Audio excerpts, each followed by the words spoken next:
नमस्कार, मैं हूं पवन त्यागी।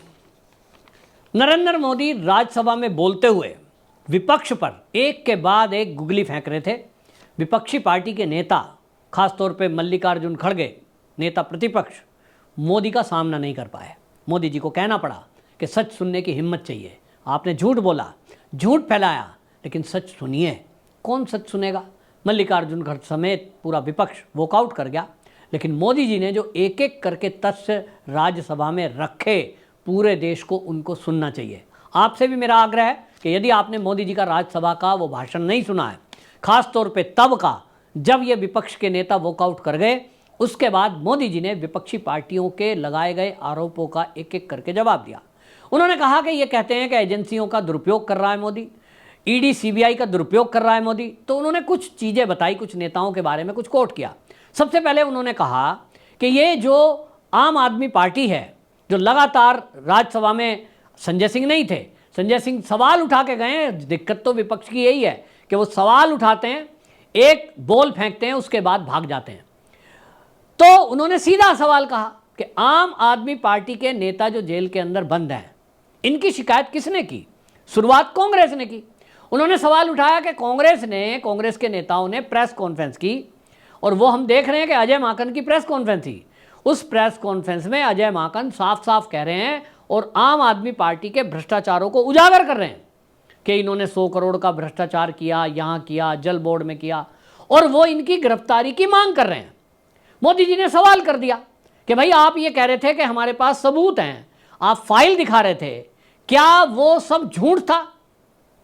आपके नेता या तो झूठ फैला रहे थे आम आदमी पार्टी के बारे में, आम आदमी पार्टी ने कोई घोटाला करा ही नहीं, और आप कांग्रेस के जो नेता हैं वो कह रहे थे जी घोटाला हुआ है।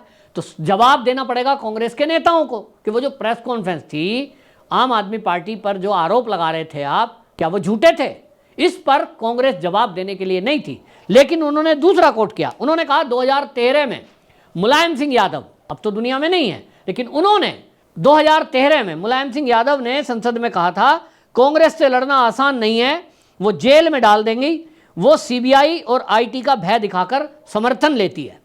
यानी उन्होंने एक कदम और आगे बढ़कर इन कांग्रेसियों की पोल खोली थी जब केंद्र में कांग्रेस सरकार थी। मुलायम सिंह यादव ने बता दिया कि ये जो है भय दिखाते हैं ईडी और सीबीआई का, इनकम टैक्स का, और समर्थन मांगते हैं। इसका मतलब साफ हुआ कि मुलायम सिंह यादव बताना चाहते थे कि जो समर्थन हमने दिया हुआ है ये डर की वजह से है। अब कितना गंभीर मामला है।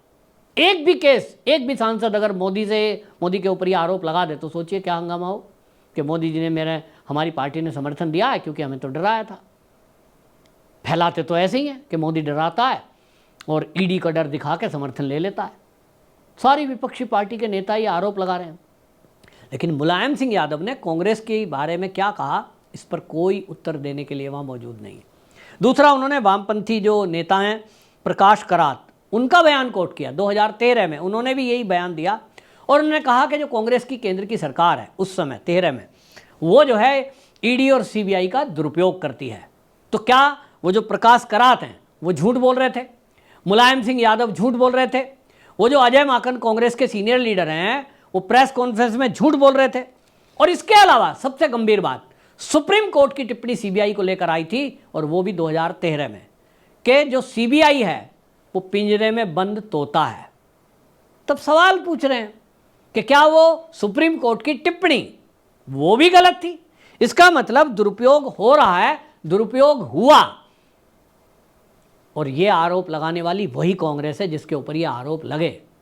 मोदी जी कहते हैं कि मेरी सरकार में मैंने ईडी हो, सीबीआई हो या इनकम टैक्स, सारी एजेंसियों को खुली छुट्टी दे रखी है, कोई इंटरफेयर नहीं है। ऐसा नहीं है कि हम कहते हैं जी इसको पकड़ के लाओ, इससे समर्थन लेना है। तो अगर मोदी सरकार ऐसा करती, मैं तो कई बार इस बात को कह चुका हूँ कि मोदी जी को ऐसे ही आप तानाशाह कह दो, मोदी जी को आप हत्यारा कह दो, मोदी जी को आप चोर कह दो, मोदी जी को आप लुटेरा कह दो, जितनी संज्ञा देनी है, जितनी गाली देनी है दे दो। लेकिन यदि मोदी जी सच में तानाशाह होते, कहना तो अलग बात हो गई ना, आपने कह दिया कुछ भी कह दो, मोदी जी जवाब पलट के देते नहीं है।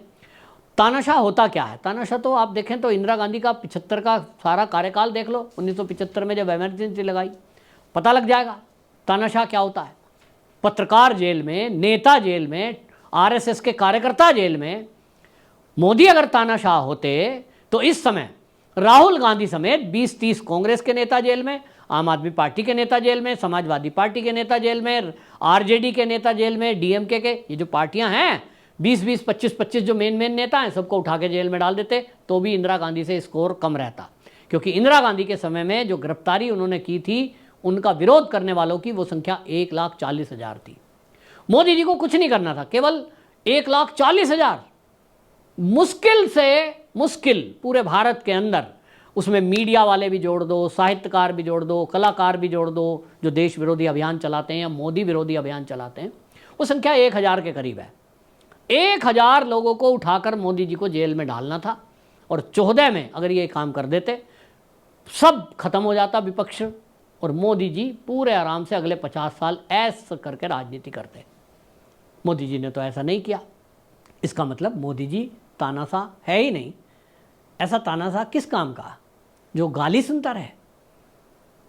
तो भाई आपने आरोप लगाए, आप कह रहे हो ईडी सीबीआई का दुरुपयोग हो रहा है, ये मोदी जी इनका भय दिखाकर समर्थन ले रहे हैं, तो फिर तो मोदी जी को ये सोचने की जरूरत ही नहीं थी कि भैया हमारी 240 सीट आई हैं, अभी जो है टीडीपी साथ आएगी, जेडीयू साथ आएगी, फिर तो जिसको भी ईडी का डर दिखा देते वो सब साथ आ जाते। लेकिन मोदी जी ने ऐसा नहीं किया। इसका मतलब ये हुआ कि विपक्षी पार्टी के नेता केवल झूठ फैलाने में लगे हैं। ईडी सीबीआई अपना काम कर रही है, उसके बावजूद भी आप देखिए नियम कायदे कानून से कोर्ट में सुनवाई हो रही है। और अगर कोई कहता है मोदी जी ने जेल में भेज दिया, तो ये तो मूर्खता की बात है, क्योंकि जेल में मोदी जी की हिम्मत नहीं है कि किसी को नेता को भेज दें या किसी भी आदमी को। भाई वो कोर्ट है, कोर्ट में केस जाता है, ईडी के अधिकारी वहाँ लेकर जाते हैं, फिर उसके बाद सारी सुनवाई सबूत देखने के बाद ये कोर्ट तय करता है कि इस व्यक्ति को जमानत पे भेजना है कि जेल भेजना है। ये तो कोर्ट तय करता है। आपके अंदर ये तो हिम्मत है नहीं, क्योंकि कोर्ट के विरोध में आप बोल जाओ कि साहब कोर्ट गलत कर रही है। आप मोदी को गाली दे सकते हो तो मोदी को दे रहे हो। तो ये जो चलाया जा रहा है देश के अंदर, ये हमारी एजेंसियों के विरुद्ध एक सोची समझी रणनीति के तहत एक षड्यंत्र है कि पहले ईवीएम पर सवाल उठाओ, फिर चुनाव आयोग को खराब बता दो, फिर अब ईडी और सीबीआई को खराब बता दो, इनकम टैक्स को खराब बता दो, कभी कभी सेना पर भी बोल जाते हैं तो सेना भी खराब है। और इस तरह से देश की जितनी संवैधानिक संस्था हैं सबको खराब बता दो, इस देश की बुराई कर दो, तो चीन आपके लिए बढ़िया है, अमेरिका आपके लिए बढ़िया है, पाकिस्तान में सब कुछ ठीक है, तालिबानी सब कुछ ठीक कर रहे हैं, अफगानिस्तान में कोई दिक्कत नहीं है, लेकिन दिक्कत सबको भारत में है। और दिक्कत यह है कि रहना भी यहाँ है, खाना भी यहाँ है, लेकिन यहीं का विरोध करना है।